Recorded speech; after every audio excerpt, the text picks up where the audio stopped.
Hello, thank you for listening to Theologizing Life. This is part two of our marriage podcast where our wives were kind enough to join the podcast with us. So I hope you enjoy part two. Last time we left off on talking about strengths of our marriages. So enjoy.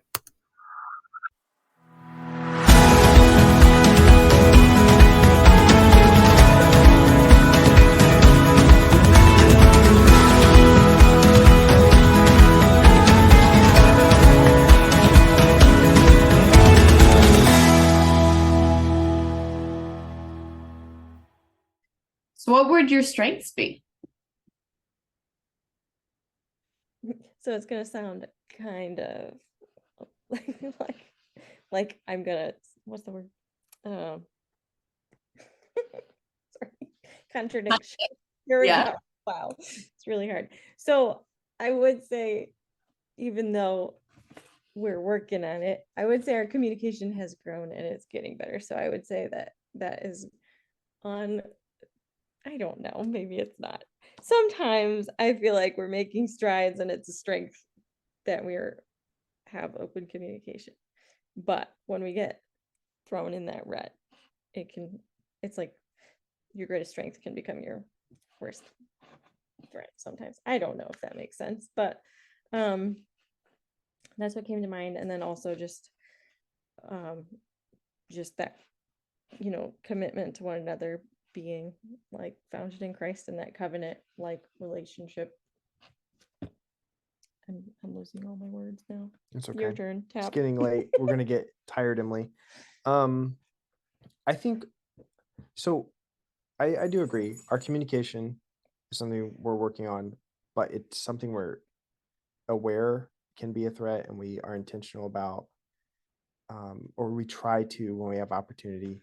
And not that usually comparison is a bad thing, but like in terms of like other couples, sometimes like I think we do have more of a transparent, open, honest, relational communication, and I think it's healthy. Like there's not I don't know, there's like not things that we don't talk to each other about or talk to other people instead of each other about, really.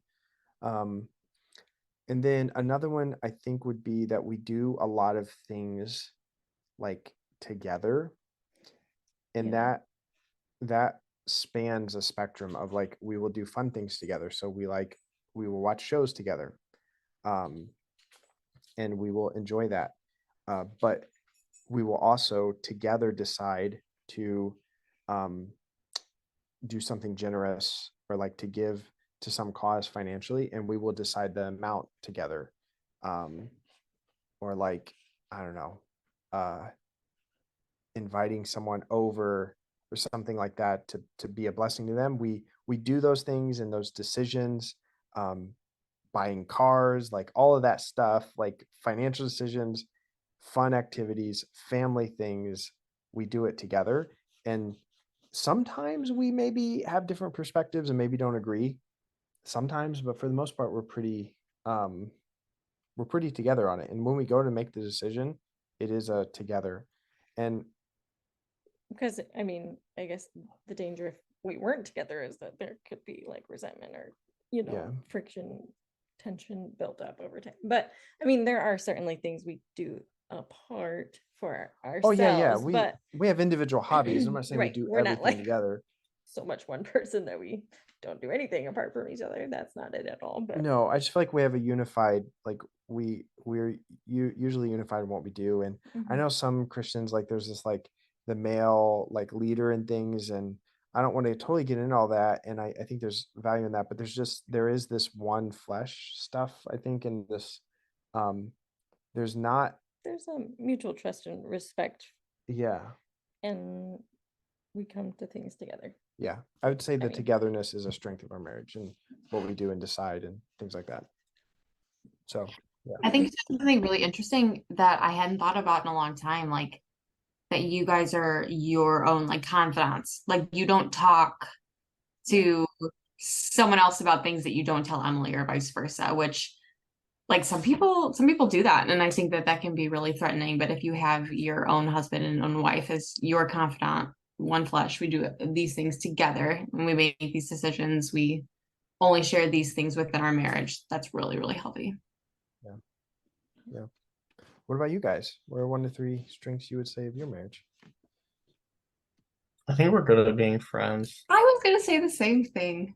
Oh. Doesn't sound super significant, but like we'll like watch a movie or like go out in public and like interact with someone, or we'll notice the same exact thing. Yeah. And we'll walk away knowing that we both noticed it and we just can't wait to talk about it. And it just makes everything so much more funny. I love that. That is consistently better than like before we were friends. I feel like we had that going for us. Like we both knew exactly what the other person was thinking and we noticed the same things. Like we'll be driving and not talking to each other, whatever. And we'll both look at a billboard and we will have the exact same like reaction or take to it. Like if it's something weird, Matt will literally say out loud the exact words that are going through my head. And it's just hilarious. It's like, yeah, we're good at being friends. I think we enjoy spending time together above like all else. I think that if I wanna have fun with somebody, I wanna be there with Matt. So Yeah, I don't want to hang out with anyone else. You know? Aw. expand our social circles a little bit. No, I mean like, yeah, I'll hang out with Anthony or like someone else. But it's not like I never want to come home. It's like I'm having so much fun and never want to come home to Alessa. It's like that's ridiculous to me. Like I never want to like be away from each other, you know. Yeah. Agreed. That's sweet. So this is a like the hashtag, relationship goals, which I don't think that's a thing anymore. I think that's old, but hashtag relationship goals. Hashtag anymore anymore. Yeah. Oh, stop. I'm so old already. Have you observed any qualities in older married couples that you want to aspire to? Like there's like this couple and you're like, we want to be them when we're older. We want to like hopefully have that characteristic or quality. I want to see if we're thinking of the same person. This is one of those moments. Who am I thinking of right now? Rick and Nyla. Yeah. There's this couple. It was a very, very brief moment in mostly Matt's life. Matt did an internship in Auburn, Indiana. And he stayed with an older couple whose children were all grown. They were grandparents. And they lived on a farm. Rick and Nyla Fuller. And I don't know. It's just like the way that they interacted with each other. They had a basement apartment and they didn't have a door on the basement because they wanted me to like be part of their family. So like, we're not going to give you a door because we don't want you to be a hermit. I think they knew me before they even met me. But like I'd get to hear because so Rick was still a farmer. Like he was, I don't think he does anymore, but he would get up at like 4:30 in the morning to go out and work in the field and not get back until like 7:30. But like I would get to hear them like making breakfast in the morning and just like chatting and being cute and funny and like I don't know, I don't have a specific example, but they were just like such loving people and hospitable in a way that I'll never be able to be hospitable. And I don't know. And the thing I liked about Nyla is that she just had her own like personality and presence. And I think that maybe that's why we want to emulate them, is because Rick was a little bit more like reserved and quiet and kind. And there was Nyla, who's just like the life of the party. She was the one having everybody over at her house. She was the one cracking jokes and like calling Rick Ricky and like all that stuff. And I feel like she was just a very strong woman who obviously led her house in a really special way. And I feel like they just kind of could be us when we're older. Hopefully. Hopefully. What about you guys? I mean, there's been sweet older couples that you can just see that they just still like each other, and they just love sharing space, and like they don't want to be apart from each other because they've done life forever and they want to keep doing it, and they just have a fondness and a contentment that they have just by being with one another. They don't have to be doing anything special or exciting. They're just so content being together, and just like that gentle love that it's just so sweet to see, in the faithful love. And yeah, I mean, I have a few people in mind, but those are the main themes. Yeah. But how about Creating things that I experienced before we got married, like people found out we were engaged and they would be like, "Whoa, it's not too late to run away now," or like, it's like, it doesn't have to be like that. Like, oh, yeah. frustrating when people treat marriage as if it's like, "Oh, I did this and I'm stuck here. What Mhm. else am I gonna do?" Yeah. Like it's the end of your life. Like, oh, don't get married so early. Like your life is gonna be over as you know it. It's like if that's what you think, I think that maybe you're doing it wrong. Yeah. Like there's another option. And I like how what you described, Emily, like an older couple that's growing together, still enjoying each other's company and just Yeah. joy in their relationship. That is so beautiful. And just the grace that they have, I mean, I can think of examples of the opposite, and you're like, oh, I don't want to, Mhm. like, being in the same room, you get like upset just sharing space. And we've seen couples that have been together for forever, and it's like only because they said I do, it's gonna be till death do we part, but we're gonna be miserable the whole time. Yeah. It's like I don't know if it's a generational thing or even just a Christian thing, but it's like this relentless commitment to not getting divorced, but not a relentless commitment to having a healthy marriage, Right. But you can, I would advocate for a relentless commitment to not getting divorced. Like, let's start there. But Yeah. also, well, yeah, but like, but that's the only thing. It's like the shame of divorce is like the sin above all Yeah. sins, right? And it's like they will go to any lengths to not get divorced, but they will continue to sin against each other in a marriage just because like they're unhappy and right. not love each other. Yeah. And so, yeah, I do want to say, like we don't throw around the divorce term as like a argument leverage thing. And I'm not saying divorce is like, hey, if you're not happy in marriage, get like No, not at no. all. But I am saying I There's don't a know that stark it's contrast. it's like what you said. They're sinning. They're not getting divorced, but they're sinning against each other because they're not actually upholding the vows either. And there's this, but like, it's sort of this like legalism versus the heart of the law type of thing. Like they're legalistically not getting divorced, but they're not really loving one another well. And I don't want that. But the question was some things we have seen. So, um, I have seen that there are, I don't see them a lot, but my grandparents I've seen a couple times, and I know their marriage hasn't always been this way, and I haven't always seen this, but in these later years, there is this like one fleshness and this contentment. They're homebodies, but they seem very content with one another.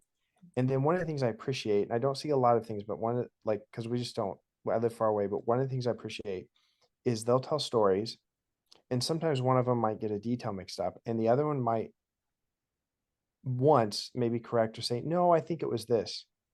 But then they let it be. Like I've seen couples like degrade one another, like, no, you're remembering it wrong. Your mind's just gone, Johnny. Like, or like just like or just argue with each other over these insignificant, like they bicker about it. And I've just seen my grandparents, like they will defer, like they will they won't do that to one another. They won't tear each other down over petty things. Um, they like, for example, like, you know, maybe a couple years ago we did this, went on this trip. And like, was it a couple years ago or was it just? And then like I see my grandpa and my grandma like, oh yeah, you're probably right. Instead of like needing to be right, they will like, oh yeah, I could be wrong, or like there's just a humility there. So yeah, like seeing humility and contentment with one another is nice to see in older couples. So next hashtag. Hashtag date night, which is a funny movie. Not always. You're dating yourself here, Anthony. I don't think anyone. Stop. I do this all the time. Hashtag. I'm like, I think I'm 10 years behind on everything. Strictly a millennial thing, though. It So, might be. so Emily stopped Perfect date keeping up night. with the times when she stopped helping in the youth group. So, It's true. Well, it was still lost on me then, but I tried. okay, Date night. describe your perfect date night. We took a trip to Indianapolis a couple of years ago. We went to St. Elmo's Steakhouse. Yeah. Best meal I ever had in my life. So good. It was amazing. And then we just went to there's this little bar that they have on the second floor. And then we hung out there for a little bit. And then it wasn't at the same night, but I would combine it with we went to a Pacers game. Neither of us like basketball, but we both like nachos. So we kind of just went there to eat food. And I don't know, I still look back really fondly on that trip. That was a lot of fun. So a good meal and then something like a sporting event or somewhere where we could hang out and not like a movie or place we could talk and just, do something fun, memorable together. Yes. Definitely fancy dinners where we walk in and the wait staff is like, you have no business being here. Yeah. Those are my favorite restaurants. The ones where they don't serve you well because they know that you're not going to tip well. But then it's like, yeah, we just have that look because we're young. They're just like, oh yeah, forget about them. They're not going to tip, so why bother? But no. One of these days. Yeah. What about you, Alessa? What's your perfect date night? Yeah. Well, I love fancy dinners. I love getting dressed up. Oh, I think that's my favorite date night. Yeah, and I think Matt said it well. Like, I don't think we'd ever go to a movie because that doesn't feel like you're spending time together, at least for us. We would do that for the sake of the movie, but not in place of our date night.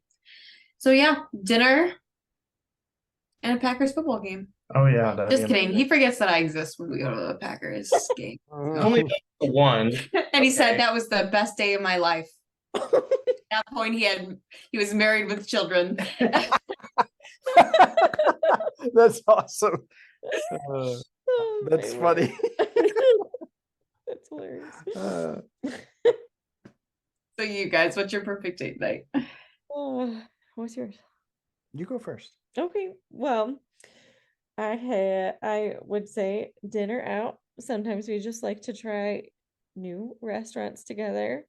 And then, so we like to try new restaurants, but we also have a couple favorites that we just can't stop going to because we love them. So, and then some sort of adventure or fun activity is those are always my favorite. So that could be, I don't know, that could be anything. We went horseback riding together a week or so ago, and I was just having the best time. I was so happy. Anthony was like, I'm doing this for you, but I was like, I feel so loved. And I just had the best time. And then, a date night should always end with ice cream. That's what I think. You're gonna say that. So I agree. We've done we've been jet ski, rented a jet ski before. We've been parasailing. These are we've done snorkeling. These are vacation things we've done too, but they're this isn't normal. Yeah. But okay, so I'm gonna bring an example of one that was pretty fun. We were on vacation together. The kids were with my mom, and so here, I'll give you the formula, and then I'll share this fun date. So good food of some sort, enough time to walk around outside or just enjoy unrushed time. Yeah. An activity, and then maybe it's a date, maybe a movie. Like we'll go. We enjoy the cinema. We'll talk about it after, and you guys talked about those things, like you'll see a billboard or something. Like our sense of humor or just what we find entertaining about movie is pretty aligned. So afterwards we have those experiences sometimes watching a movie where we know what one, like, you know what I mean? But so the kind of rubric, good food, unrushed time, an activity, and then Emily says ice cream, so that has to be there because she said so. But If I was in charge of Yeah. the day. But one fun thing we did, we were on vacation. We went out to eat, and then we just randomly we went to this Margaritaville Oh, that's right. area that had in Florida that had like all these. It had the Margaritaville restaurant, but it had other restaurants and all the other stores and all this different stuff. Like, It was like yeah, a like whole an outdoor like a shopping like mall. a yeah like a outdoor whatever shopping mall What I just said. urban center thing activities. But they had like live music, they had Mhm. a band, and Yeah. is that where you're going? Yeah, there's like nightlife stuff. Not that we're into like a bunch of We nightlife like stuff. to people watch. It's But really fun. we went to dinner, but then we were walking around and we walked by Dave and Buster's, and we were Oh, like, I was thinking never that really before. been. I'd never really. Oh no, wait, I had been, but she'd never really been. So we walk in, and they had some sort of deal on like a card of You know, tokens or load the games or card, whatever. get Load the 2 card, for yeah. 1 or whatever. And so we were like, I was like, let's try it. Like, I think this would be fun. I was like, the inner child in me that I was grew up going to Chuck E. Cheese was like, I want to do this. I you was know? hesitant, like this And is freaking me out. There's too many people and too many things. it was very loud. There's all this stuff. But we loaded this card and started playing the games, and she had ended up having a lot of fun. fun playing all these like arcade games in Dave and Buster's. Yeah. Your And competitive side I could see coming through. Yes. The what? competitive. Emily loves a good competition. Yeah. Only if I think I might be able to win. Which is Yeah. most of the time. Okay. If there's no chance, I'm not competitive. Yeah. So that was real. That was like one of those like surprisingly Yeah. spontaneous. With that, those are fun. Spontaneous. We've had a yeah. couple like we've set out to do something or a date, and then there's a spontaneous fun thing Why that don't we happens. just go Like, there? Why don't we just try that? Or Yeah, like- I actually love that. or like we're at a restaurant and it happens to have live music that night. We didn't know, we didn't Congrats. plan, or something like that. And it's like, well, that was cool. Those are fun. Mm-hmm. Yeah. So early on, spontaneous. I'll just throw this in there. So early on, when we had been dating, it's like fireworks. Where did the Mhm. fireworks start coming from? I don't know. But he dropped this line. We just kept seeing fireworks every time we were together when we were dating for this like amount of time. And every Literal fireworks or like What? Like literal in the sky. Yeah. So like Sorry. we went on a date see and how we that were could be. like walking around, and it was near a city, and it was sometime around July 4th or something, and there were these different fireworks shows that were visible within the distance. But then And then Anthony just drops the line, I planned that. And then every time it was just like, oh, plan that. And we would just, I don't know, that's funny. and it started Anyway, it's funny. it to started me. happening. Inside joke of Yeah, it our happened early dating years. a couple different times where we were out, and then apparently that town's fireworks were happening that night, and so Anthony would be like, I planned that. And that's actually a great segue into my next question. Because if you were to go back in time to your engaged younger selves and could only share one piece of advice from the future with them, what would it be? so Making the younger joke about Anthony- fireworks being planned. huh? I said stop making the joke about planning fireworks. Yeah. Younger Anthony was had some pretty narrow ideas of some Christian things. And so I think I'd go back and tell my younger self that just because you're both Christians, just because this is going to be a Christian marriage, does not mean you have it all figured out, that you are spiritually super mature, and that your marriage is going to be the Christian version of happily ever after. There's still a lot of intentional growth, young man, that needs to happen. Because I think I had a little, I hate to admit this, but I think I had a little like self-righteousness even in our marriage. Like I had some personal self-righteousness, but I think I had some like Got it figured out. sort of marriage feelings, self-righteousness. Does that make sense? So Oh yeah. you're a college Bible student Yeah. who Mhm. was about to get married. Yeah. I understand the self-righteousness because Didn't we I all think have a little we've all self-righteousness been at that there. point? I'm just Yeah. like, oh, well, I can do Bill it. gave us a kick in the pants. Yeah. What about you? I would say listen to understand, not to prove a point or to prove I'm right or you're wrong because you're wrong. No, just kidding. So empathize and listen to understand, especially in the midst of an argument, and then along with that, like, stop justifying your point. And yeah, it's not about winning or losing. It's not a competition. It's about the closeness and intimacy of our relationship. So that's what's at stake, and that's what's more important. So Yeah. I mentioned, like I mentioned, for example, like I struggle with my mental health, and I think some part of me when I was younger thought like, oh, when I get married, I'll just grow up and these things will all just go away. But if anything, they just get, you know, highlighted even more because the things that you do that you could just do and be alone with, like now there's another person that gets to see that part of you, for better or for worse. So I think that's something that I'm continually having to learn is like, those things that I struggle with, for my whole life, like they're not just gonna magically go away just because I get married. Yep. And it's up to me, along with, the Holy Spirit to, work those things out of me and not just say, oh, this is who I am, this is the thing I struggle with, at least to deal with it.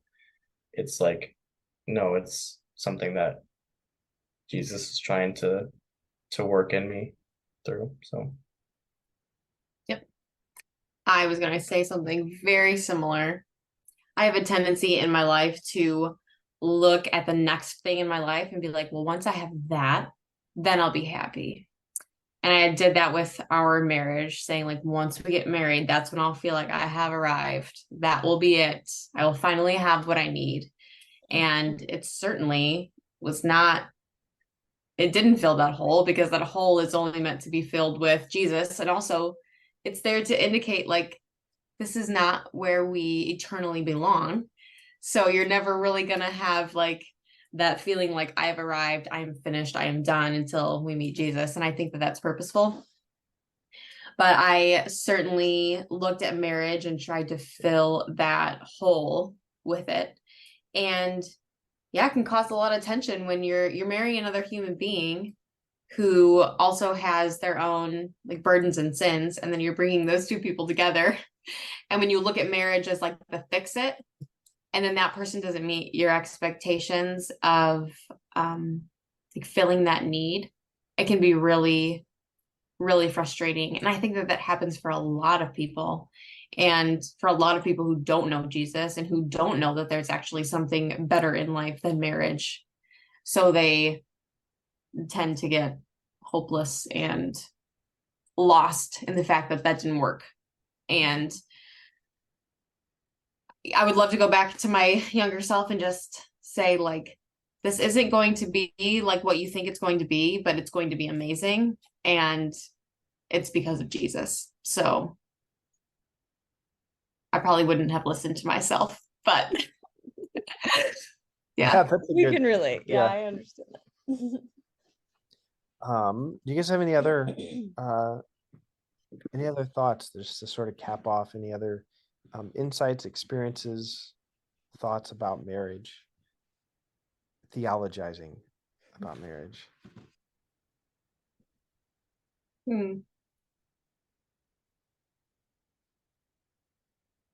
Interesting. I think it's just such a beautiful tool that God has to illustrate his love for the world and for the church. And it's also really beautiful that it's not the only illustration he has. Um, I think there's still something, not still, there is something very powerful about singleness, about like redemption through pain and divorce. Like relationships are just such a messy thing overall because they're so important to God. So I think Satan tries to use them as tools to really mess up our lives and mess up our view of God. But when all relationships are on the foundation of Jesus and following in what he has, how he has shown us to love and interact with each other, they are a wonderful, wonderful representation of how God created the world to work. And I love being able to experience that and those moments in our marriage when it's like, yep, this is what Jesus meant for Yeah. this relationship. Yeah, that's good. I see you actually have some notes over there. I mean, these are just some final thoughts that I have, but just the importance of continuing to make time for one another, and just remembering that like one day we're going to be old and gray, and I want to look next to you, like next to me, and see you, and I want to know you more, not like look to my side and be like, who is this? So just that, like, continuing to grow together, and um you know, we don't know, I mean, as much as we know about each other, we still don't know all about each other even 12 years in, and there's still a lot to know and to grow and continue to be intentional about loving one another. And I hear kind of, I mean, we've all heard it, like people say like, well, that's not the person I married. And I I hope not the person you I marry. know. So, I mean, but you hear some of that come out in people that are unhappy with their marriages or relationships. And the truth is, I'm not the same person I was when we got married, for better or worse. And Anthony's not the same man he was when we got married, for better or worse. And Hairs just on the bottom of his head now. Yeah. But just kind of holding that in, like, it's okay that life has changed and life has happened, but the point is that hopefully we're going through that together, not I mean, we're not going to be the same people, and that's okay, and that's part of the journey and part of the experience. And at the end of the day, no matter what, I'm committed to loving you, and you're committed to loving me, and just trying to follow in Jesus' footsteps with a self-giving love. And some days it's easier and some days it's harder, but just keep on keeping on. Yeah. Keep choosing each other and choosing Jesus in that. But I agree with all of that. There's one thing I've been thinking about lately because it came up and there was this way of thinking about that was helpful for me that I think I'll share. I don't know if it's helpful for other people, but a lot of conflicts and things revolve around some level of disappointed expectations. And I realize that there are unknown expectations, uncommunicated expectations, and unrealistic expectations that were happening. So the unknown are those things that I take for granted, and I don't even know, like, I'm expecting it. It's like I am so taking it for granted that I assume that Emily should do this or that. But then when she fails it, then I realize, oh, there was an expectation there. I think sometimes we have expectations that are unknown to even ourselves, kind of these blind spots. And then there's the uncommunicated, which are often also the unknown ones, but there are expectations that we know, but we haven't fairly or clearly or consistently communicated them to the other person. Um, or sometimes we just assume they're wired like we are and don't I don't know, but sometimes we don't communicate our expectations, and that can cause problems. And then the unrealistic one is usually when we're expecting someone to surpass their human limitations to meet some sort of deficiency or need in us. And that's not fair to do to another person. Like, they're not an eternal being. They're not God. They're not Jesus. They're not the Holy Spirit. And it's so a simple example is, it's not wrong for me to like appreciate or value affirmation. It's not even wrong for me to want affirmation.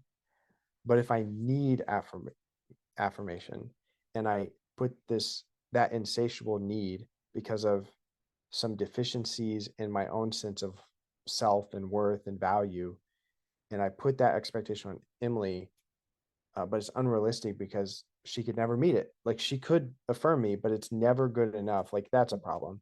And so I just realized that I had those at play at times, and I think other people probably do too. So that's the language I use now sometimes, is we sometimes have unknown, uncommunicated, unrealistic expectations. And those are, it's worth, if that might be happening in your marriage, I guess I would say it's worth doing some reflection yourself and trying to identify those and then communicate them, and talk about them so that it can be clarifying and stuff. So, yeah. Well, that was fun. Well, yeah, do you guys have any other Closing remarks. closing remarks? That was fun. I enjoy talking to you guys. And I think that we're a better couple because we know you. So thank you. Oh, that's super kind. So sweet. We are better people and a better couple and better at being friends, I think, with people because of being friends with you guys too. Yay. Emily. Oh no. Oh, Actually, I'll put it this way: you guys enrich our lives. yes. Yeah, that's a good way to No, put it's it. okay. Our sappy ending. There we Yeah, go. Exactly. Matt and I have been talking about having our wives on here for a long time, and I'm just really excited that we actually made it happen. Oh, thanks for And having us. it was really fun. So I hope, listeners, I hope this was encouraging to you. I hope there was some things that you could relate to and maybe some things that were helpful. If you do find that it was, I encourage you to like, share, rate on Apple Podcasts. All of those things can help expand our listener base. But thanks for joining us. Until next time, this was Theologizing Life with Anthony Cottrell, Matt Tracy, Alessa Tracy, and Emily Cottrell. Thanks for joining us. We'll talk to you next time.